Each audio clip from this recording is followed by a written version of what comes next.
اعوذ باللہ من الشیطان الرجیم بسم اللہ الرحمن الرحیم اللہم صلی علی فاطمۃ و ابیہا و بعلہا و بنیہا والسر المستودع فیہا بعدد ما احاط بہ علمک۔ سب سے پہلے شکر گزار ہوں پروردگار عالم کا کہ اس نے ہمیں یہ توفیق عطا فرمائی کہ ہم ذکر پروردگار عالم کریں، اور پھر شکر گزار ہیں ائمہ طاہرین علیہ الصلاۃ والسلام، لاکھوں درود و سلام ان ہستیوں پر کہ جن کی محبت ہمیں اس دنیا اور آخرت میں تمام مشکلات، پریشانیوں، تکلیفوں اور مصیبتوں سے نکال کر لے جاتی ہے۔ اور پھر شکر گزار ہوں اپنے وقت کے امام زمانہ اجل اللہ تعالی فرجہ کہ جو غیبت میں ہم پر ہمارے سروں پر اپنا دست شفقت رکھتے ہوئے ہیں۔ نور چینل کی وساطت سے آپ سے بات چیت کر رہی ہوں۔ آج ہم اس بات پر تھوڑی سی روشنی ڈالیں گے کہ پروردگار عالم اور اس کے بندے کے درمیان رشتہ کیا ہے۔ سورہ بقرہ کی آیت نمبر 186 میں پروردگار عالم ارشاد فرماتا ہے وَإِذَا سَأَلَكَ عِبَادِي أَنِّي فَإِنِّي قَرِيب۔ اس سے پہلے کہ اس پہ روشنی ڈالیں، اگر ہم اپنے وجود پر نگاہ ڈالیں تو پروردگار عالم نے ہمیں ایک انسان بنایا، ہمارے اندر غور و فکر دی، مشاہدہ دیا، ہمارے اندر تمام آرگنز کام کرنے والی عطا فرمائے، اور پھر اس کے بعد دیکھنے کے لیے اس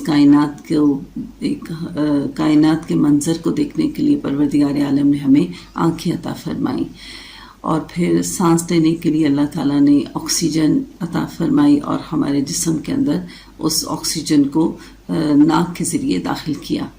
اپنی گفتگو کا اظہار کرنے کے لیے پروردگار عالم نے ہمیں زبان عطا فرمائی۔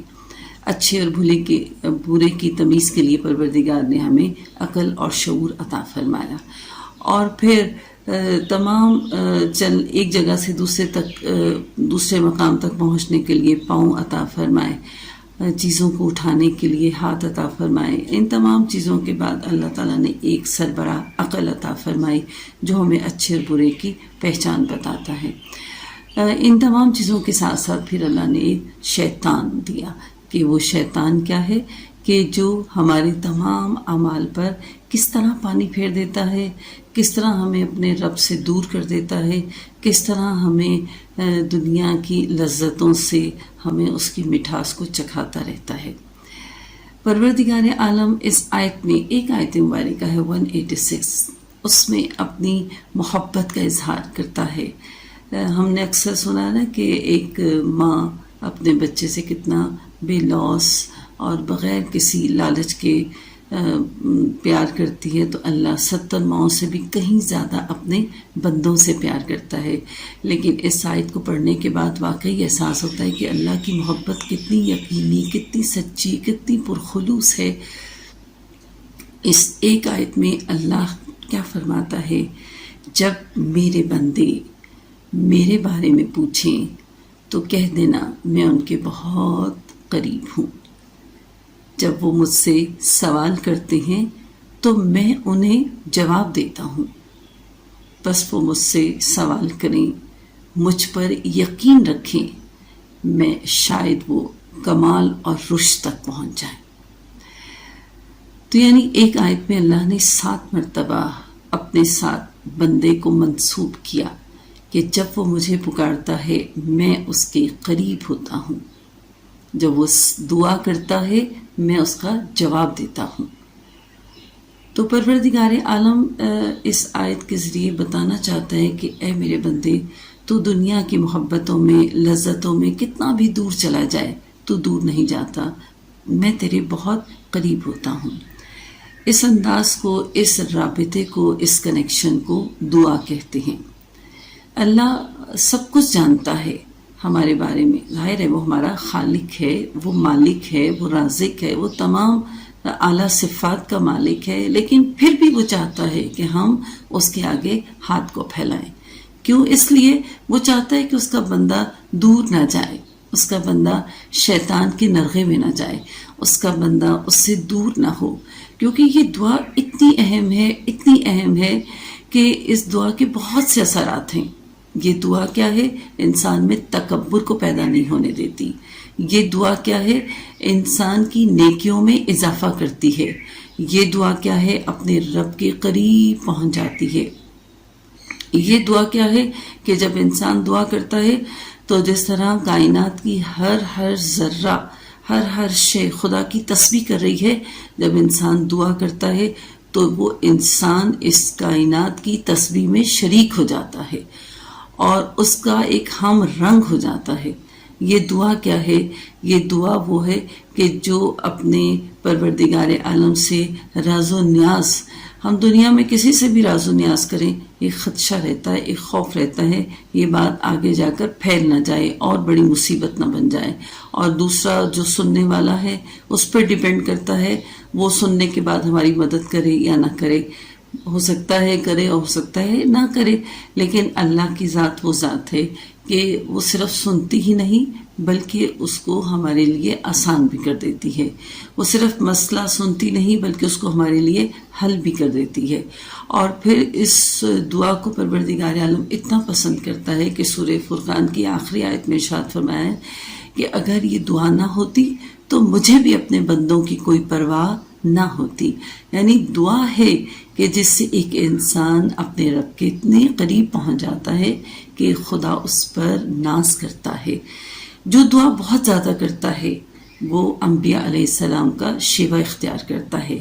ہمارے چوتھے امام زین العابدین علیہ السلام کی پوری کتاب صحیفہ کاملہ کس پر مشتمل ہے؟ صرف دعاؤں پر مشتمل ہے، اور وہ دعائیں ہر چیز کے بارے میں، ماں باپ کے بارے میں، اولاد کے بارے میں، رمضان المبارک کی آمد کے بارے میں، اور رسول خدا پر درود کے بارے میں، فوجیوں کے بارے میں، معاشرے کے بارے میں، قرض اتارنے کے بارے میں، یعنی ہر طرح کے امام نے ہماری زندگی کی مشکلات کو دور کرنے کے بہانے وہ تمام اس میں دعاؤں کا ایک مجموعہ رکھا ہے۔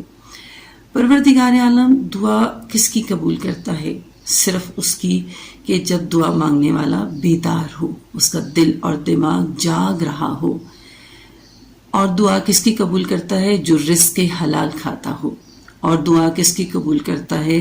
جو اپنے ہاتھوں کو یقینی کے ساتھ خدا کی بارگاہ میں بلند کرتا ہے، اس یقین کے ساتھ کہ دعا پھیلے ہوئے ہاتھ بند ہونے سے پہلے ہی دعا قبول ہو جائے، خدا اس کی دعاؤں کو رد نہیں کرتا۔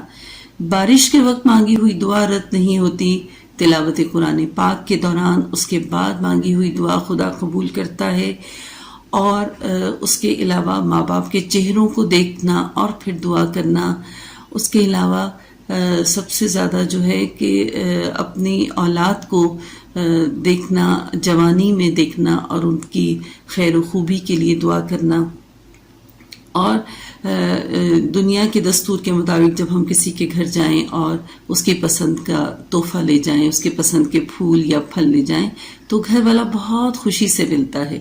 اسی طرح دربار الہی میں جاتے ہوئے اگر ہم دعاؤں کے ساتھ شروع اور آخر میں درود محمد و آل محمد کے پھول کو منسلک کر دیں تو خدا جب درود قبول کرتا ہے تو اس کے درمیان میں لپٹی ہوئی دعاؤں کو بھی ضرور قبول کرتا ہے۔ اور دعا کے بارے میں ایک بہت خوبصورت اور اہم بات یہ کہ دعا کے لیے پروردگار عالم ہر وقت، ہر لمحہ، ہر آن، ہر گھڑی ہماری دعا کو سنتا ہے، یعنی خدا بہت قریب ہے، ہم دور ہیں۔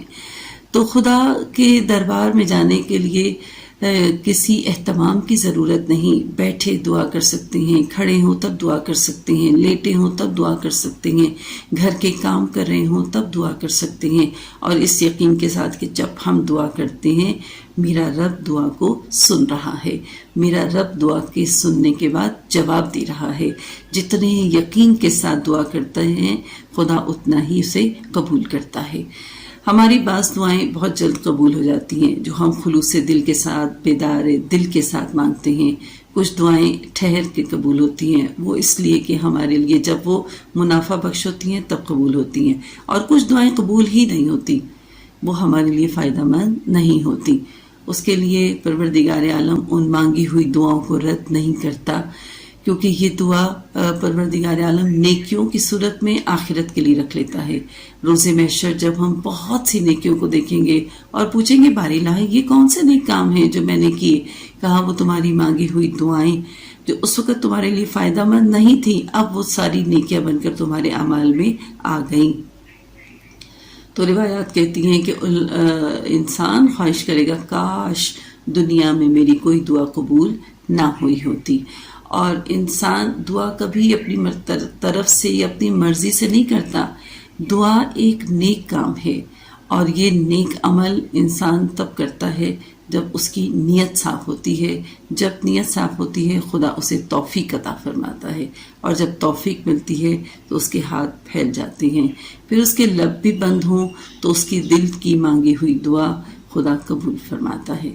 پروردگار عالم